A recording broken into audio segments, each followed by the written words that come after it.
Hello à toi et bienvenue dans cette nouvelle vidéo YouTube. Aujourd'hui, on va voir ensemble le concept du CISD, le Change in State of Delivery, qui est un concept très utilisé par les traders ICT-SMC. Et aujourd'hui, on va voir ensemble dans cette vidéo comment toi aussi tu peux t'en servir et surtout avoir des entrées très précises grâce à ce concept. Dans un premier temps, on va tout simplement commencer par les bases et voir ensemble à quoi sert concrètement le CISD, comment le repérer étape par étape sur un graphique et surtout comment t'en servir au quotidien dans ton trading grâce à ma méthode. Si tu ne me connais pas, moi c'est Elisa et sur cette chaîne on parle actualité et trading. Alors si ces sujets te passionnent, n'oublie surtout pas de t'abonner et de liker cette vidéo.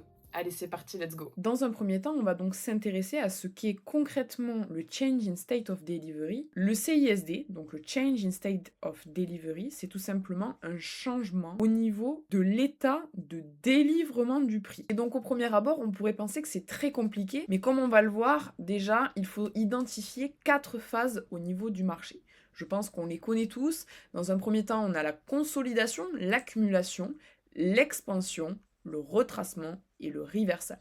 Bien évidemment, je ne suis pas là sur cette vidéo pour te parler des 4 phases du marché, mais c'est un aspect qui est assez important à comprendre, tout simplement car ça va nous être utile pour identifier un changement au niveau de la délivrance du prix. Donc pour cela, je vais te donner plusieurs exemples. Le premier, juste ici, où on a tout simplement eu un change in state delivery à partir du moment où notre marché a produit cette expansion juste ici. Car on est passé tout simplement d'une phase d'accumulation à une phase d'expansion, de retracement, d'expansion, puis de retracement. Ici, plusieurs change in state of delivery. Donc ici, sur cette accumulation, le change in state delivery s'est produit ici, à partir du moment où on a produit cette expansion. Puis un second ici, quand on est passé de l'expansion au retracement, puis encore un ici, quand on est passé du retracement à l'expansion. Ici, ça peut paraître compliqué, mais ne t'inquiète pas, au fur et à mesure de la vidéo, tu vas comprendre, car par la suite, on se dirigera directement sur les graphiques pour que tu comprennes de manière beaucoup plus concrète. Donc ici, second exemple, dans un premier temps, on peut voir qu'on est sur cette partie-là, sur un marché qui est baissier, où justement, on forme des plus bas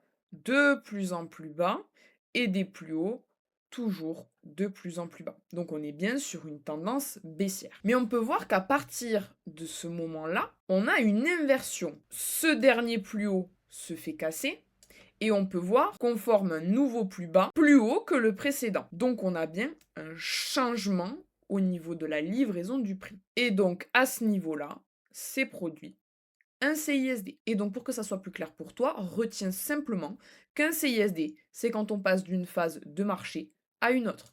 Que ça soit d'une phase bullish à une phase bearish, ou l'inverse, ou d'une phase de consolidation à une phase d'expansion, ou d'une phase d'expansion à une phase de retracement, et vice-versa.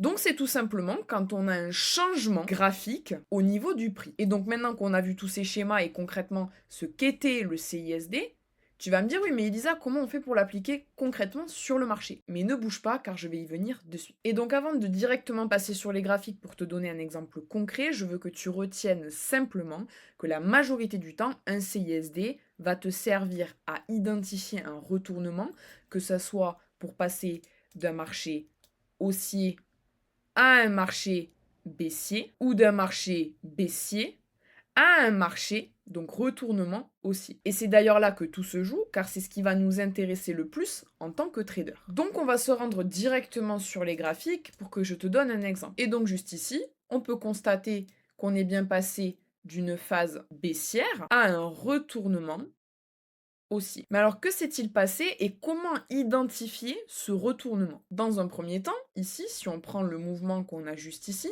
on peut constater que le marché formait de la fair value gap qui servait de résistance au prix. On en a une ici, on en a une aussi ici, etc., etc.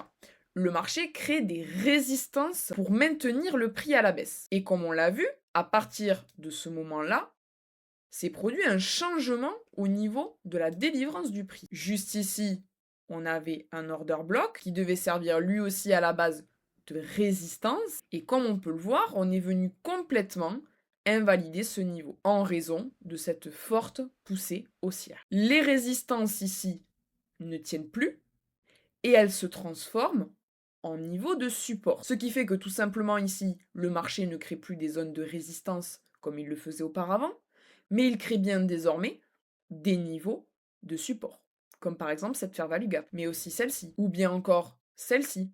Donc on passe littéralement d'un marché qui crée des zones de résistance à un marché qui invalide totalement ces niveaux de résistance pour créer par la suite des niveaux de support. Autre chose ici, j'ai bien un niveau qui à la base, donc cet order block, ma bougie baissière avant l'impulsion haussière, qui sert de support au prix. Et on peut le voir, on est venu la retest avant de provoquer cette montée, cette forte expansion. Et donc lorsque cela se produit, la question que vous devez absolument vous poser, c'est est-ce que le marché va continuer de livrer le prix à la baisse, comme c'était le cas juste ici, ou est-ce que le prix a suffisamment récupéré de niveaux de liquidité pour se retourner et donc littéralement en identifiant ces niveaux de résistance qui ne répondent plus. On avait même une toute petite fair value gap à ce niveau-là, ce qui nous indique que du coup par la suite, on peut changer notre livraison du prix et passer d'une livraison du prix baissière à une livraison du prix qui repasse bullish. Et donc si on devait résumer simplement, c'est quoi un CISD? C'est quand on a un retournement au niveau du prix.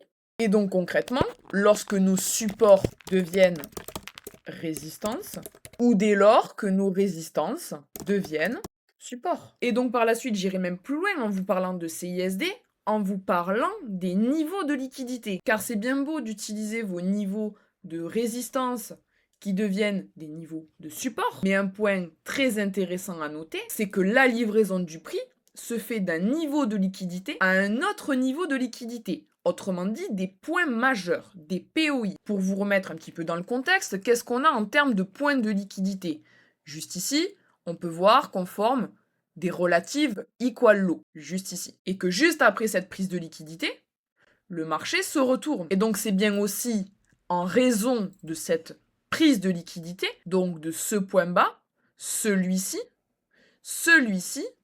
ou voire même encore celui-ci, que le prix s'est retourné. Donc retenez encore une fois que la liquidité, c'est aussi un des facteurs principaux à identifier si vous voulez comprendre pourquoi le marché se retourne à ce moment. Et j'irai même encore plus loin. Si par la suite vous cherchez à analyser concrètement ce qui s'est passé, donc on a vu qu'on avait nos zones de résistance qui ne répondaient plus, qu'elles se transformaient en niveau de support, qu'on avait une prise de liquidité au niveau de ces relatives equal low, mais par la suite, pour aller plus loin, on voit bien qu'après cette petite phase d'accumulation et ce petit retracement baissier qui nous a formé une sorte de schéma AMD, accumulation, manipulation, on vient récupérer les stop loss puis expansion à la hausse, on peut voir en un simple coup de Fibonacci que notre zone OTE, donc nos 0,618 Fibonacci, ont parfaitement réagi et qu'on était au beau milieu d'un niveau de fair value gap. Et donc juste ici très clairement, vous avez simplement à combiner votre outil de retracement Fibonacci, des niveaux pertinents, en l'occurrence ici la fair value gap sur laquelle il a réagi, des points de liquidité, le concept AMD et par la suite